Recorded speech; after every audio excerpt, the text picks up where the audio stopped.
J.P. Morgan versus Steve Jobs by Henry Placencia, Jada Ramirez, Nathaniel Perez. J.P. Morgan. Mr. Morgan made a bank line naming it J.P. Morgan and Company. He recognized business to make it more profitable and stable. J.P. Morgan and Co. was founded in 1871. Born April 17, 1837. Died in March 31st, 1913. Steve Jobs. Steve Jobs was a dropout from college who founded and built Apple. He built computers, therefore people can have them in their home or in their office. Apple was founded on April 1st, 1976.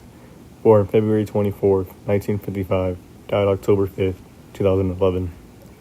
How J.P. Morgan acquired his wealth.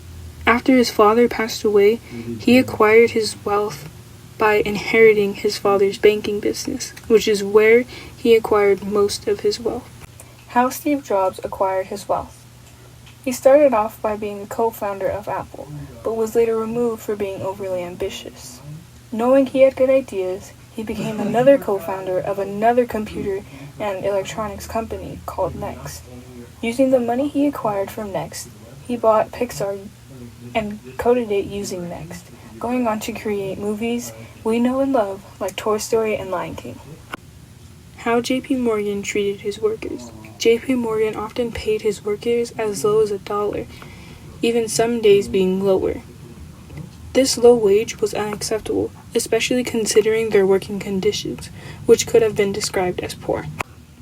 How Steve Jobs treated his workers. Steve Jobs cared about his employees. Therefore, he offered health care, including mental and physical health. Covering these goes to show how much he truly cared about his employees, not only their physical but mental health, which was not really talked about at the time. How J.P. Morgan spent his money. In 1885, he bought two of the largest railroads in New York City, Central Railroad and the Pennsylvania Railroad. In 1891, it was arranged to merge of Edison General Electric and Thomas Houston Electric Company to form General Electric.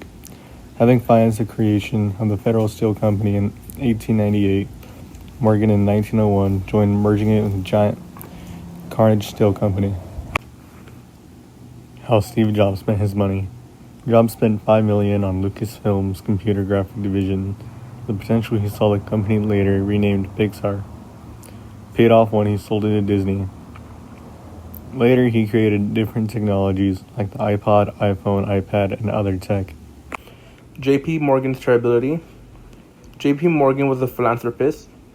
J.P. Morgan would also give his money generously, giving millions of dollars to charities and public institutions. He would also give countless art pieces to the American Museum of Natural History, American Academy in Rome, and Yale University, just to name a few. Steve Jobs' charitability. Steve Jobs liked to donate anonymously. It was found he donated over $50 million through Apple to Stanford University and various projects to fight AIDS. J.P. Morgan conclusion. J.P. Morgan was a captain of industry because of the actions he would take.